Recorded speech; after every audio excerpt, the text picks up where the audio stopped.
What up, everybody? Thank you for tuning back into another episode of One-on-One with Juan. We appreciate you guys taking a moment out of your day to see what we got going on here. So the One-on-One is all about connecting, relating, trying to have conversations to better, I guess, understand ourselves, connect, build relationships, and to hopefully relate to you guys. And yes, you guys out there. So today on our show, we got my good friend, one of the people that I've known the longest, that I still am in contact with, my good buddy, Jason Mooring. I hope you don't mind. I just said your whole name. I don't mind. No? What up, brother? What up, bro? What up? So we were just talking, man, and I was like, I have no clue what direction we're running in today. And you were like, what'd you say? There's a higher force that will guide it. Yeah, he said, that's all right. There's a higher force that will guide it, man. Yeah, dude. It's so good, man. First of all, I think that it's important for me to always acknowledge, bro, just the role that you've played in my life. I hope that you don't mind that I always find myself here, dude, with you. But you've been sober for, what a decade, over a decade, 14, 15? 14 years, right? Yeah. So you got sober 7 years before I did. And with a good friend of ours that was also in the rooms who ended up influencing you and having a huge impact on your life and mine, right? But you were one of the first people that I knew that got sober and stayed sober and seemed to get your life back in order and to be living some kind of life that was worthwhile outside of what I was doing, which was awful, thinking about that, like what it looks like, it's making me reflect on how bad it was, but also like, no matter how bad it was, how good even the worst days sober are and compared to how bad it was, but I think that a lot of people might get confused about the fact that, every day is not going to be easy. There are things that we got to watch out for. There's difficult times coming. But there's also a lot of promises. So, what does it look like for us to heed the warnings in our lives and in our recovery, to handle difficult situations, but also to understand and to experience all the promises that come with being in sobriety and recovery, So for you, man, what are some of the difficult things, some of the hardships you've had or you currently have, or both, really both, regarding being a human, but also just being an individual in recovery? I mean, if I go back to early recovery, it's weird to say, like, it wasn't hard for me. I lived with my mom, who was actively still using. I spent as little amount of time home as possible.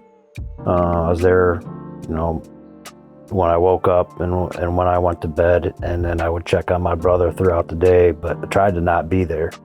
That was like the hardest struggle, and it wasn't really that she was like, it didn't bother me. Like I didn't want to partake in that. Like I was, right.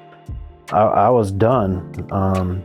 You were just done. I would. Yeah. You ran it through, and desperate like, not to go back. That was definitely like not an option for me anymore. But it just like, it pulled on my heartstrings, to 3 o'clock in the afternoon, mom's still asleep on the couch because she'd been up, and just to know like what that might be doing to my brother. And, that was probably like the hardest thing. I stayed there for 18 months. Yeah. I'd have lived in that environment for 18 months. Mm-hmm. What did you learn or take away from that time period? Like if you're struggling with your mom and, how that relationship dynamic was, and you being in recovery, which is like focus on doing good and doing right. How did that push you or propel you forward? It didn't affect my mom and I's relationship per se. I felt like a lot of like empathy, like, man, and my mom was out there for a long time, you know. Right. Like my grandparents raised me, so like she was out using for a long time. You feel like it inspired you? It did. Like, so there's one of my favorite lines from some literature we read talks about like no matter what our present circumstances, God will do remarkable things for us no matter what, right? And so throughout my sobriety, like I'd be at meetings or I'd be and working in the field, and I'd hear people complaining about like their halfway house or their sober living environment and all the like responsibilities they have to that, and it just like I lived in a place where there was active use for 18 months. I stayed sober. Like, what are you complaining about? Like, it just made me like realize like if you're done, you're done. You know, like that's where I was at, and people can be there too. Yeah, you know? for sure. And what do you accredit like being done to like desperation and like what do you accredit that feeling or that experience of I'm done? Oh, I absolutely think it was desperation, and for me that was a gift. You know, I just didn't want to live the way I was living, like going to the bar every night and then managing to try to go to work the next day, not going to work, you know, living in Section 8 housing, low-income housing, because that was your last place to go, right? And I wanted better than that, and it just was like a motivator for me, really. Yeah. As much like as I hated to see it, it like motivated me to just keep doing what I'm doing. For sure. So like being motivated along the way, like I don't know, for me, when, you know, I have an idea of what I want or what I don't want, you know, what I don't want helps me understand what I do want in many instances, right? Like I don't want Section 8 housing. I don't want these things. Right. You know, I want better, you know, and I'm going to try to get there. But, you know, along the way, like, you know, thinking about some of the things that happen in, you know, just everyday life, you know, we talk about living life on life's terms. And, you know, what does it look like for you facing like situations that might maybe don't shake you in your sobriety? Because like for me, like, you know, I feel really rooted right now, you know. I live by one day at a time, one moment at a time, you know. But that doesn't, even me saying that doesn't mean that I'm not or I don't have a desire to drink one day at a time. I'm just staying here, you know. So what's it look like for you, you know, facing hardships? Like what do hardships like look like, sound like, feel like for you? I mean, I think we all face hardships.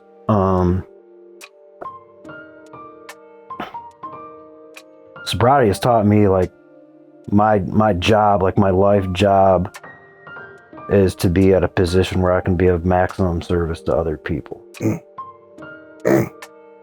And for me, when there's a hardship, that's what I do. I look for like, where can I be of service?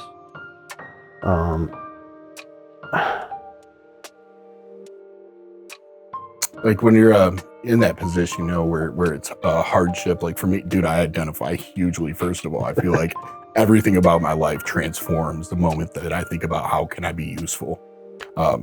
But, you know, like the experiences, right? Like we were talking about your kid, you know, having an accident and, you know, like, man, dude, like those situations are hard, right? Like where I experience like stress and I can't run from life, right? Like, it's like, this is what we got to do. I have to be in this position. It doesn't feel great. Parenting, hardships, no matter what it is, sometimes doesn't feel good, you know? Are you somebody that like experiences anxiety? Are you somebody that like internalizes stress? Or do you just, now you're just like in a position where you're like operating so heavily in the mode that you've been in that it's just like 1, 2, 3 clicking, I got to do this now? I don't really have, like, when there's situations like that, I don't get like anxiety. I try to look at like, what's the solution? What can we do here? Right away. You know, right away. Like a pathological. Like process. Last night, like get in the shower, dude. You gotta go. And you know, it's hard because he's also sick. He has autism. So there's a lot of like difficulties that go with fatherhood for me, and just what do we got to do? Like, if I get caught up in like, oh man, you had an accident, it's, you know, what time of the day it was. If I get caught up in that, I just get frazzled, and you know, that's where some of those like character defects come out, you know, anger, frustration, those things, and it doesn't help the situation, you know. So I gotta go right to the solution. Yeah, just right misplaced. Misplaced anger, emotion, wherever it goes. You know, how do you feel like the promise of being in recovery, right? Because we talk about the promises in recovery. At least, you know, for me and you, we speak a similar language there. You know, and the process has and still does afford us, you know, this experience and this opportunity to have these promises show up in our life. You know, and a lot of times those promises are rooted in my difficulty in facing them, you know. But how do you feel like the promises, or what does promise look like? You know what I mean? Like, how's that look for you as somebody in recovery that's trying to convey a message to somebody struggling or doesn't understand what's possible? Like, what does the promise look like in you? Man, I just waking up is a promise for me. Just being able to wake up and not have the, like, when I was drinking and using, like, every day I woke up, it was a chore.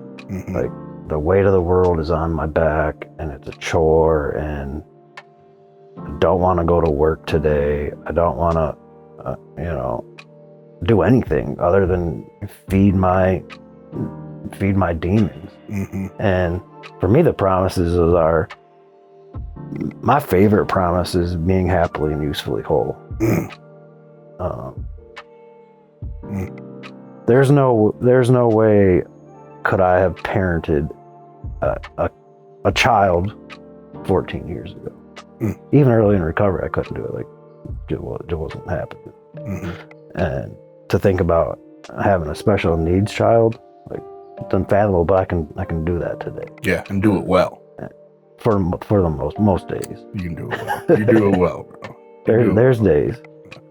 So, you know, like, you know, with all that information, you know, kind of tying it up and wrapping it up, you know, you've modeled perseverance for me, and you've modeled what it looks like to stay on the path, you know what I mean, for a long time. You know, what do you feel like you want to articulate as a message for other people in terms of whether they're in a desperate situation or they're struggling to find their footing to move forward in the greater display of their recovery with their life and everything else? Like, what kind of message do you feel like you would like to convey? Yeah, I always go back to like worthiness, right? Like, because I know before I stopped, when I was like at that point, like, I felt worthless. Like, I couldn't imagine my life today back then. And there's no way what I felt like I was worthy of. Having a nice car, having a wife, having a son, having a job I like. I couldn't picture any of that. Man. Because I didn't think I was worthy. And, you know, everybody's worthy of a good life. Everyone. It doesn't just come, but you're worthy of it. Yeah, man. God. Yeah, dude, it's so good to talk to you every time. I could literally do this for another hour or two, and we've proven that. Yeah. But a really cool thing, man, over the years, like, we work together, you know what I mean? We get to enjoy each other's company, and you know, I'm just really thankful, dude, that you chose into this life and showed me what was possible early on when I didn't have any examples of how to get here, you know. And I'm really thankful, and I love you, bro. Love you. Appreciate you, dude, so much, man. Well, guys, man, that what a well of information and knowledge and just really dope experience. You know, it really reminded me of a few different things in there, but the worthiness aspect, which is, you know, I think we can really get in a position where we're comparing our worth. And what about the point where we're worthy because, you know, like, we're just worthy because. And there doesn't need to be anything after that. There doesn't need to be anything after that. Obviously, you know, our actions will continue to strengthen that, but there will never be a time where we're not worthy of, you know, love and living. And that's just because you're here, because you are. With all that being said, man, I just want to say thank you for tuning in. Do me a favor, please smash the like button, the love button, the care button. Don't hit me with the angry face, potentially the sad face, but put a like or a love in the comments just because, you know. And just let us know your thoughts. If you guys relate, say what's up to my guy Jason, man. Let's pull him into a conversation if possible. I feel like that was a really good, that was some really good dialogue. Check us out on Instagram. Check us out on Facebook. Tune into Full Belly Clips, Full Belly Podcast on Facebook if you haven't liked that as well. And stay tuned in, man. We appreciate you guys. We love you guys. And if you're out there and you're trying, just keep trying, man. Keep trying. I'm trying to. Much love, everybody.